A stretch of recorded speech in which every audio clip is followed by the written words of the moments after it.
साहित्य वह जादू की लकड़ी है जो पशुओं में, ईंट पत्थरों में, पेड़ पौधों में भी विश्व की आत्मा का दर्शन करा देती है। प्रेमचंद। मूल नाम धनपत राय। जन्म स्थान लमही गांव, उत्तर प्रदेश, सन 1880।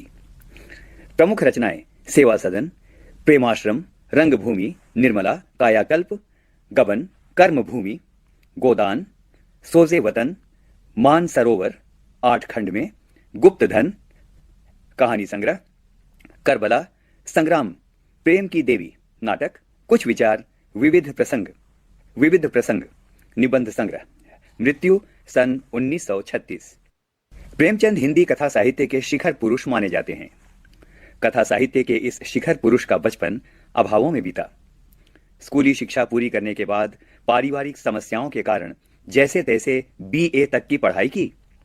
अंग्रेजी में MA करना चाहते थे, लेकिन जीवन यापन के लिए नौकरी करनी पड़ी। सरकारी नौकरी मिली भी, लेकिन महात्मा गांधी के असहयोग आंदोलन में सक्रिय होने के कारण त्याग पत्र देना पड़ा। राष्ट्रीय आंदोलन से जुड़ने के बावजूद लेखन कार्य सुचारू रूप से चलता रहा। पत्नी शिवरानी देवी के साथ अंग्रेजों के खिलाफ आंदोलनों में हिस्सा लेते रहे। उनके जीवन का राजनीतिक संघर्ष उनकी रचनाओं में सामाजिक संघर्ष बनकर सामने आया, जिसमें जीवन का यथार्थ और आदर्श दोनों था। हिंदी साहित्य के इतिहास में कहानी और उपन्यास की विधा के विकास का काल विभाजन प्रेमचंद को ही केंद्र में रखकर किया जाता है। प्रेमचंद पूर्व युग, प्रेमचंद युग और प्रेमचंदोत्तर युग, यह प्रेमचंद के निर्विवाद महत्व का एक स्पष्ट प्रमाण है।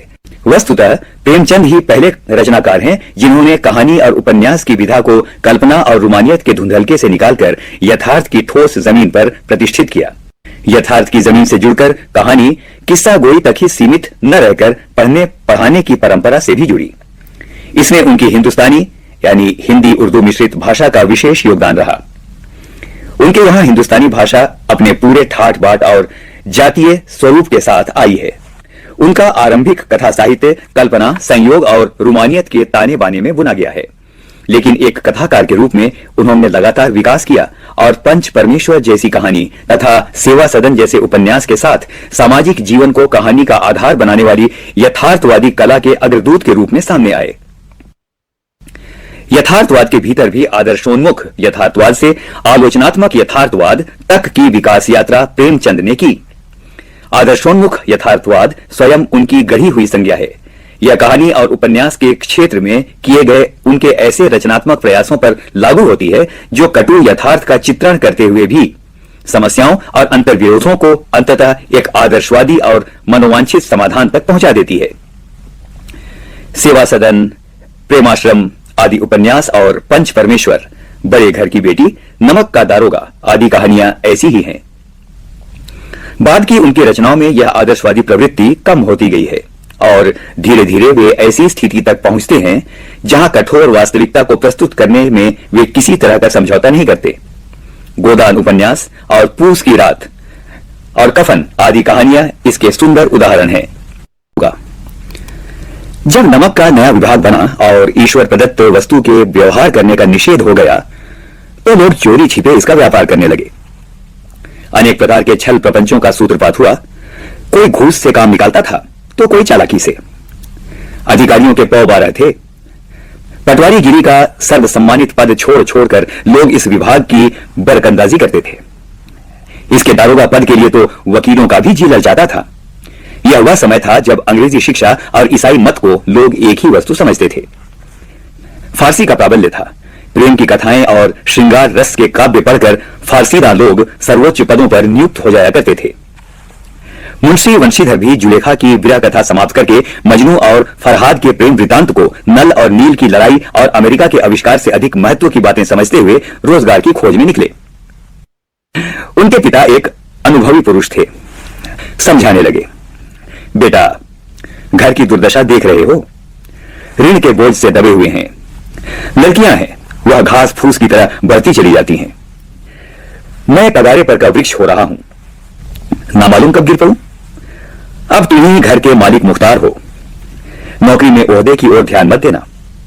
यह तो पीर का मजार है। निगाह चढ़ावे और चादर पर रखनी चाहिए। ऐसा काम ढूंढना जहां कुछ ऊपरी आय हो। मासिक वेतन तो पूर्ण मासी का चांद है जो एक दिन दिखाई देता है और घटते घटते लुप्त हो जाता है। ऊपरी आय बहता हुआ स्रोत है जिससे सदैव प्यास बुझती है। वेतन मनुष्य देता है, इसी से उसमें वृद्धि नहीं होती। ऊपरी आमदनी ईश्वर देता है, इसी से उसकी बरकत होती है। तुम स्वयं विद्वान हो, तुम्हें क्या समझाऊं? इस विषय में विवेक की बड़ी आवश्यकता है। मनुष्य को देखो, उसकी आवश्यकता को देखो और अवसर को देखो। उसके उपरांत जो उचित समझो वो करो। गरज वाले आदमी के साथ कठोरता करने में लाभ ही लाभ है, लेकिन बेगरज को दांव पर पाना जरा कठिन है। इन बातों को निगाह में बांध लो, यह मेरी जन्म भर की कमाई है।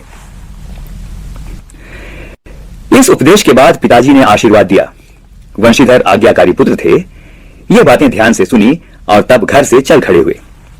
इस विस्तृत संसार में उनके लिए धैर्य अपना मित्र, बुद्धि अपनी पथ प्रदर्शक और आत्मावलंबन ही अपना सहायक था। लेकिन अच्छे शकुन से चले थे। जाते ही जाते नमक विभाग के दारोगा पद पर प्रतिष्ठित हो गए। वेतन अच्छा और ऊपरी आय का तो ठिकाना ही ना था। वृद्ध मुंशी जी को जब यह सुख संवाद मिला तो फूले ना समाये। महाजन कुछ नरम पड़े। कलवार की आशा लता लहलहाई। पड़ोसियों के हृदय में शूल उठने लगे। जाड़े के दिन थे और रात का समय। नमक के सिपाही चौकीदार नशे में मस्त थे। मुंशी वंशीधर को यहां आए अभी 6 महीनों से भी अधिक न हुए थे, लेकिन इस थोड़े समय में ही उन्होंने अपनी कार्यकुशलता और उत्तम आचार से अफसरों को मोहित कर लिया था। अफसर लोग उन पर बहुत विश्वास करने लगे। नमक के दफ्तर से 1 मील पूर्व की ओर जमुना बहती थी। उस पर नावों का एक पुल बना हुआ था। दारोगा जी किवाड़ बंद किए हुए मीठी नींद में सो रहे थे। अचानक आंख खुली तो नदी के प्रवाह की जगह गाड़ियों की गड़गड़ाहट और मल्लाहों का कोलाहल सुनाई दिया। उठ बैठे। इतनी रात गए गाड़ियां क्यों नदी के पार जाती हैं? अवश्य कुछ ना कुछ गोलमाल है। तर्क ने भ्रम को पुष्ट किया। वर्दी पहनी, तमंचा जेब में रखा और बात की बात में घोड़ा बढ़ाए हुए पुल पर आ पहुंचे। गाड़ियों की एक लंबी कतार पुल के पार जाती दिखी। डांट कर पूछा, किसकी गाड़ियां हैं? थोड़ी देर तक सन्नाटा रहा। आदमियों में कुछ कानाफूसी हुई। तब आगे वाले ने कहा, पंडित अलोपीदीन की। कौन पंडित अलोपीदीन? दातागंज के। मुंशी वंशीधर चौंके। पंडित अलोपीदीन इस इलाके के सबसे प्रतिष्ठित जमींदार थे। लाखों रुपये का लेन देन करते थे। इधर छोटे से बड़े कौन ऐसे थे जो उनके ऋणी ना हो? व्यापार भी बड़ा लंबा चौड़ा था। बड़े चलते पुर्जे आदमी थे। अंग्रेज अफसर उनके इलाके में शिकार खेलने आते और उनके मेहमान होते। 12 मास सदाव्रत चलता था। मुंशी जी ने पूछा, गाड़ियां कहां जाएंगी? उत्तर मिला, कानपुर। लेकिन इस प्रश्न पर कि इसमें क्या है, सन्नाटा छा गया। दारोगा साहब का संदेह और भी बढ़ा।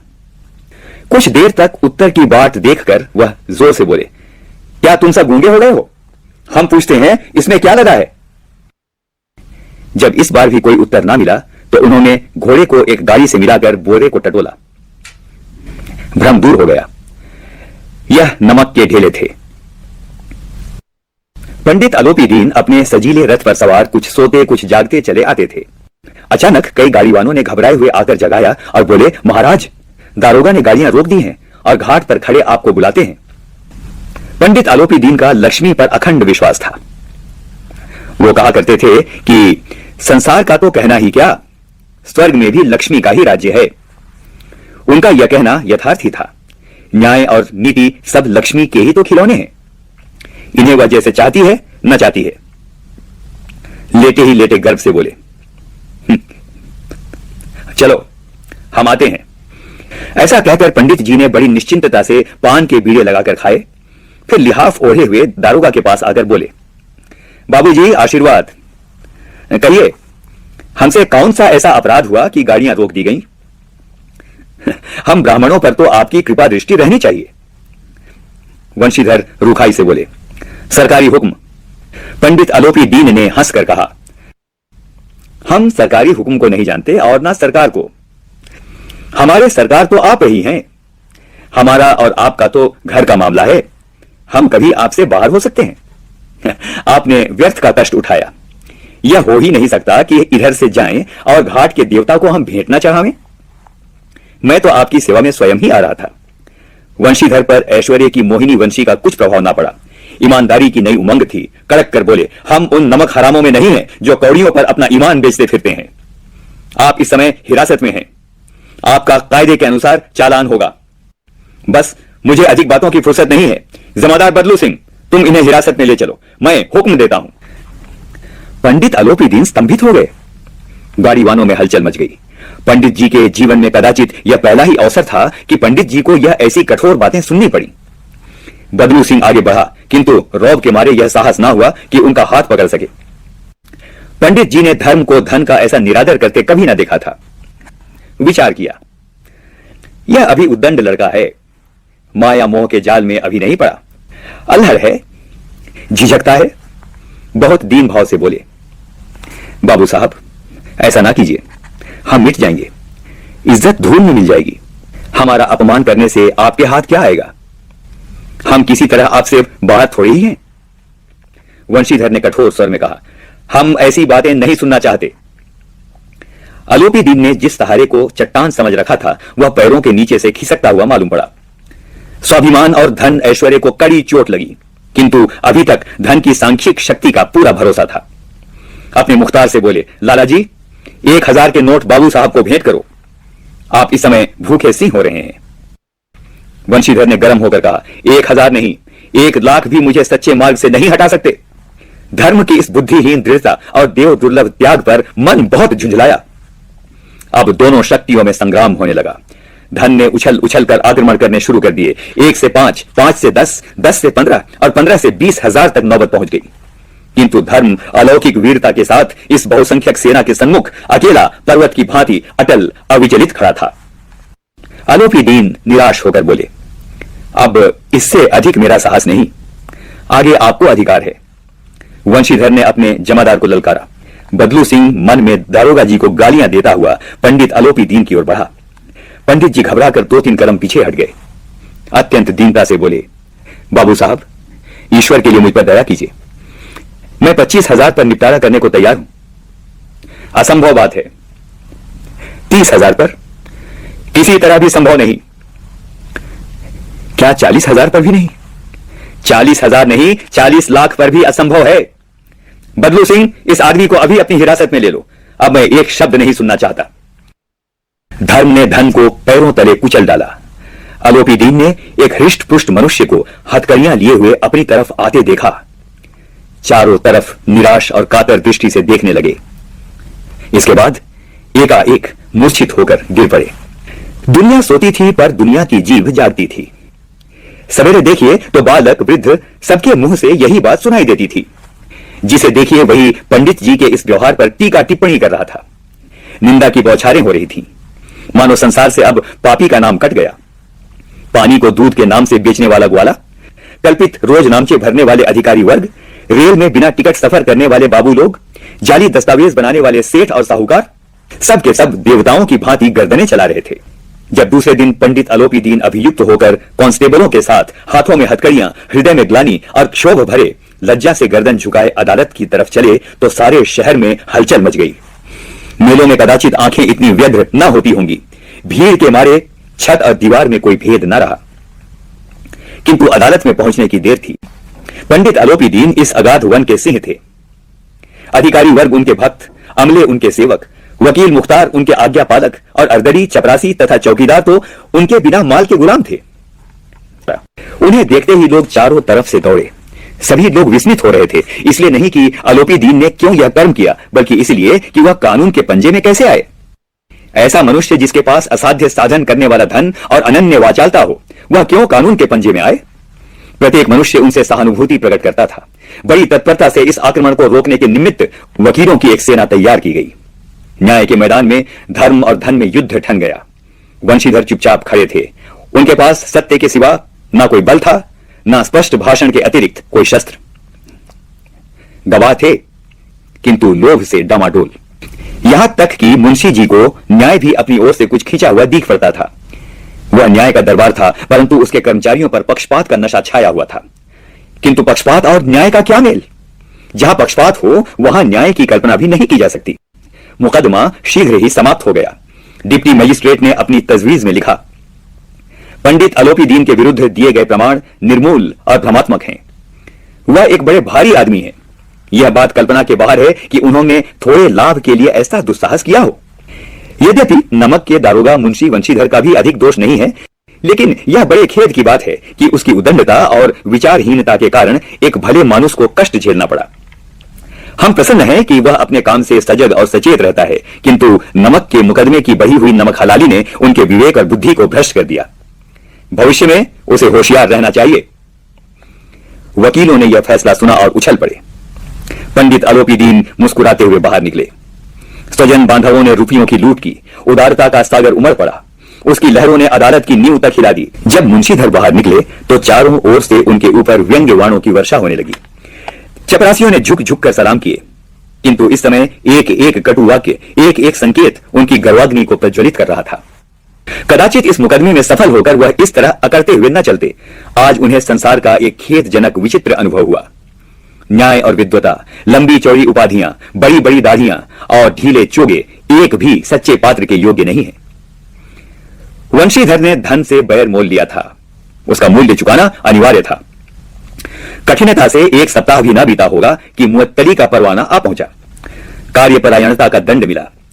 बेचारे भग्न हृदय, शोक और खेद से व्यथित घर को चले। बूढ़े मुंशी जी तो पहले से ही कुड़बुड़ा रहे थे कि चलते चलते इस लड़के को समझाया था, लेकिन इसने एक न सुनी। सब मनमानी करता है।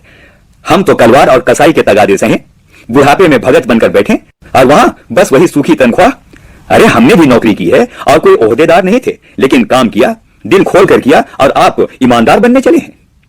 घर में चाहे अंधेरा हो, मस्जिद में अवश्य दिया जलाएंगे। खेद ऐसी समझ पर। पढ़ना लिखना सब अकारथ गया।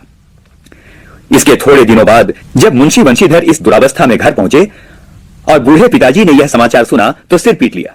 बोले, जी चाहता है कि तुम्हारा और अपना सर फोड़ दूं। बहुत देर तक पछता पछता कर हाथ मलते रहे। क्रोध में कुछ कठोर बातें भी कहीं, और यदि वंशीधर वहां से टल न जाते तो अवश्य ही यह क्रोध विकट रूप धारण करता। वृद्धा माता को भी दुख हुआ। जगन्नाथ और रामेश्वर यात्रा की कामनाएं मिट्टी में मिल गईं। पत्नी ने तो कई दिनों तक सीधे मुंह से बात भी नहीं की। इसी प्रकार एक सप्ताह बीत गया। संध्या का समय था। बूढ़े मुंशी जी बैठे राम नाम की माला जप रहे थे। इसी समय उनके द्वार पर सजा हुआ रथ आकर रुका। हरे और गुलाबी पर्दे, पछिए बैलों की जोड़ी, उनकी गर्दनों में नीले धागे, सींगे पीतल से जड़ी हुई। कई नौकर लाठियां कंधों पर रखे साथ थे। मुंशी जी अगवानी को दौड़े। देखा तो पंडित आलोपी दीन है। झुक कर दंडवत की और लल्लो चप्पो की बातें करने लगे। हमारा भाग्य उदय हुआ जो आपके चरण इस द्वार पर आए हैं। आप हमारे पूज्य देवता हैं। आपको कौन सा मुंह दिखावें? मुंह में तो कालिख लगी हुई है, किंतु क्या करें? लड़का अभागा कपूत है, नहीं तो आपसे क्यों मुंह छिपाना पड़ता? ईश्वर चाहे निसंतान रखे, पर ऐसी संतान न दे। हाँ, आलोपी दीन ने कहा। नहीं भाई साहब, ऐसा ना कहिए। मुंशी जी ने चकित होकर कहा, ऐसी संतान को और क्या कहूं? आलोपी दीन ने वात्सल्यपूर्ण स्वर में कहा, कुल तिलक और पुरुषों की कीर्ति उज्जवल करने वाले संसार में ऐसे कितने धर्मपरायण मनुष्य हैं जो धर्म पर अपना सब कुछ अर्पण कर सके? पंडित आलोपी दीन ने वंशीधर से कहा, दारोगा जी, इसे खुशामत न समझिए। खुशामत करने के लिए मुझे इतना कष्ट उठाने की जरूरत न थी। उस रात को आपने अपने अधिकार बल से मुझे अपनी हिरासत में लिया था, किंतु आज मैं स्वेच्छा से आपकी हिरासत में हूं। मैंने हजारों रईस और अमीर देखे, हजारों उच्च पदाधिकारियों से काम पड़ा, किंतु मुझे परास्त किया तो आपने। मैंने सबको अपना और अपने धन का गुलाम बनाकर छोड़ दिया। मुझे आज्ञा दीजिए कि आपसे कुछ विनय करूं। वंशीधर ने आलोपी दीन को आते देखा तो उठकर सत्कार किया, परंतु स्वाभिमान सहित। समझ गए कि यह महाशय मुझे लज्जित करने और जलाने आए हैं। क्षमा प्रार्थना कर चेष्टा नहीं की, वरन उन्हें अपने पिता की यह ठकुर सुहादी की बात असह्य सी प्रतीत हुई। पर पंडित जी की बातें सुनी तो मन का मैल मिट गया। पंडित जी की ओर उड़ती हुई दृष्टि से देखा। सद्भाव झलक रहा था। गर्भ ने अब लज्जा के सामने सर झुका दिया। शर्माते हुए बोले, यह आपकी उदारता है जो ऐसा कहते हैं। मुझसे जो कुछ अभिनय हुई है उसे क्षमा कीजिए। मैं धर्म की बेड़ी में जकड़ा हुआ था, नहीं तो वैसे मैं आपका दास हूं। जो आज्ञा होगी वह मेरे सिर माथे पर। आलोपी दीन ने विनीत भाव से कहा, नदी तट पर आपने मेरी प्रार्थना स्वीकार नहीं की थी, परंतु आज स्वीकार करनी पड़ेगी। वंशीधर बोले, मैं किस योग्य हूं, किंतु जो कुछ सेवा मुझसे हो सकती है उसमें कोई त्रुटि ना होगी। अलोपी दीन ने एक स्टाम्प लगा हुआ पत्र निकाला और उसे वंशीधर के सामने रखकर बोले, इस पद को स्वीकार कीजिए और अपने हस्ताक्षर कर दीजिए। मैं ब्राह्मण हूं, जब तक सवाल पूरा न कीजिएगा द्वार से न हटूंगा। मुंशी वंशीधर ने उस कागज को पढ़ा तो कृतज्ञता से आंखों में आंसू भर आए। पंडित अलोपी दीन ने उनको अपनी सारी जायदाद का स्थायी मैनेजर नियत किया था। 6000 वार्षिक वेतन के अतिरिक्त रोजाना खर्च अलग, सवारी के लिए घोड़े, रहने को बंगला, नौकर चाकर मुफ्त। कंपित स्वर में बोले, पंडित जी, मुझ में इतनी सामर्थ्य नहीं है कि मैं आपकी उदारता की प्रशंसा कर सकूं, परंतु मैं ऐसे उच्च पद के योग्य नहीं हूं। अलोपी दीन हंसकर बोले, मुझे इस समय एक अयोग्य मनुष्य की ही जरूरत है। वंशीधर ने गंभीर भाव से कहा, यूं मैं आपका दास हूं। आप जैसे कीर्तिवान सज्जन पुरुष की सेवा करना मेरे लिए सौभाग्य की बात है, परंतु मुझ में न विद्या है न बुद्धि, न वह स्वभाव जो इन त्रुटियों की पूर्ति कर देता है। ऐसे महान कार्य के लिए एक बड़े मर्मज्ञ अनुभवी मनुष्य की जरूरत है।